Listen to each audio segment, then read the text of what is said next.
കഴിഞ്ഞ ദിവസം കേരളത്തെ ഞെട്ടിച്ച ഒരു സംഭവമാണ് മുക്കത്തുണ്ടായത്. ഹോട്ടൽ ഉടമ ഒരു യുവതിയെ പീഡിപ്പിക്കാൻ ശ്രമിക്കുകയും യുവതിയുടെ ഫോൺ ക്യാമറ ഓൺ ആയതുകൊണ്ട് അതൊരു ഡിജിറ്റൽ തെളിവാകുകയും അത് പുറത്തു വന്നതോടെ പ്രതിയെ പിടിക്കുകയും ചെയ്തു. ഇത്തരത്തിൽ പുറത്തു വന്നതും വരാത്തതുമായ അനേകം കേസുകൾ കേരളത്തിൽ പലയിടത്തായി നടക്കുന്നുമുണ്ടാകണം. പലപ്പോഴും ഇങ്ങനെയുള്ള സിറ്റുവേഷനിൽ പെൺകുട്ടികൾക്ക് എന്താണ് ചെയ്യേണ്ടത് എന്നറിയാതെ പകച്ചുപോകും. ഇതുപോലുള്ള ആക്രമണങ്ങൾ വരുമ്പോൾ നിങ്ങളുടെ കയ്യിൽ പ്രതിരോധിക്കാൻ പെട്ടെന്ന് ഒന്നുമുണ്ടാകില്ല. എന്നാൽ നിങ്ങൾക്ക് നിങ്ങളുടെ പല്ലുകൾ ഉപയോഗിച്ച് രക്ഷപ്പെടാനാകും. ഈ പല്ലുകളെ ഒരു ആയുധമാക്കി എങ്ങനെ രക്ഷ നേടാം എന്നുള്ളതാണ് ഇന്നത്തെ വീഡിയോയിൽ വിശദമാക്കുന്നത്. വീഡിയോ മുഴുവനായും കാണുക. പെൺകുട്ടികൾ തീർച്ചയായും ഇത് അറിഞ്ഞിരിക്കുകയും വേണം. വീഡിയോ ഇഷ്ടമായാൽ ലൈക്ക് ചെയ്യാനും സബ്സ്ക്രൈബ് ചെയ്യാനും മറക്കരുത്. ഞാൻ ഡോക്ടർ സാറ, ഡെന്റൽ സർജനാണ്. Welcome to my channel. ഇതുപോലെ സഡനായിട്ടുള്ള ആക്രമണങ്ങൾ സംഭവിച്ചാൽ നിങ്ങൾക്ക് അയാളെ ആ ഒരു കൃത്യത്തിൽ നിന്ന് പിന്മാറ്റാൻ പല്ലുകൊണ്ടുള്ള ഈ ചില ട്രിക്കുകൾ ഉപയോഗിക്കാം. ഒന്നാമതായി, കടിച്ചാൽ ഏറ്റവും വേദനിപ്പിക്കുന്ന ഭാഗങ്ങൾ ഏതെല്ലാമാണെന്ന് അറിഞ്ഞിരിക്കുക. നിങ്ങളെ ആ വ്യക്തി പിടിക്കുമ്പോൾ വലിയ രീതിയിൽ ആ വ്യക്തിയുടെ കൈകളിലോ വിരലുകളിലോ കടിക്കാം. അല്ലെങ്കിൽ ചെവിയുടെ അടുത്തുള്ള ഭാഗങ്ങളിൽ കടിച്ചാൽ അത് അക്രമിയെ താളം തെറ്റിക്കും. പിന്നെ കഴുത്തോ അല്ലെങ്കിൽ കഴുത്തിലെ മാംസത്തിൽ കടിച്ചാൽ അവർക്ക് അനങ്ങാൻ കഴിയാതെ അതികഠിനമായ വേദനയായിരിക്കും ഉണ്ടാകുന്നത്. പിന്നെ വയറിൻ്റെ അടുത്തുള്ള ഭാഗത്ത് കടിച്ചാൽ അവിടെയുള്ള സ്കിൻ പെട്ടെന്ന് കീറിപ്പോകാനിടയുണ്ട്.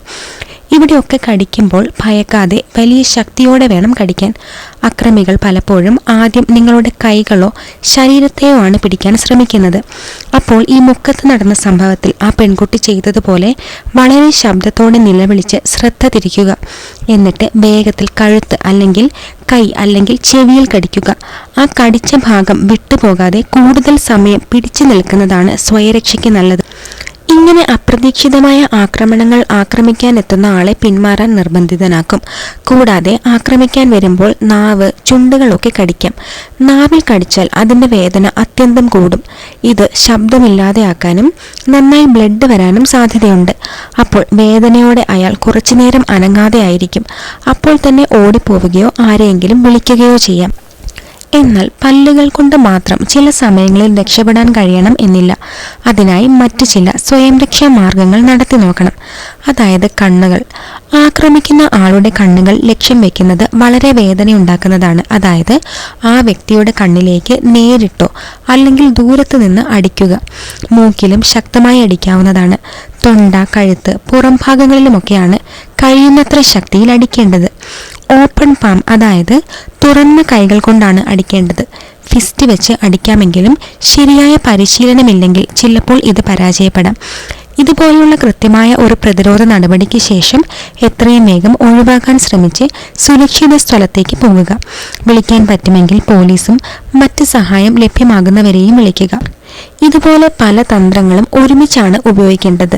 ഇനി കഴിയുമെങ്കിൽ സെൽഫ് ഡിഫൻസ് ക്ലാസുകൾ, ഫിസിക്കൽ ട്രെയിനിങ് എന്നിവ വഴി നിങ്ങളുടെ ശരീരത്തിൻ്റെ കേപ്പബിലിറ്റിക്ക് അനുസരിച്ച് ചില മൂവ്സ് അഭ്യസിച്ച് വെക്കാവുന്നതാണ്.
പലപ്പോഴും സ്വയം പ്രതിരോധം പ്രയാസമാണെങ്കിലും അതിൽ ആത്മവിശ്വാസം വളർത്തിയെടുക്കാം.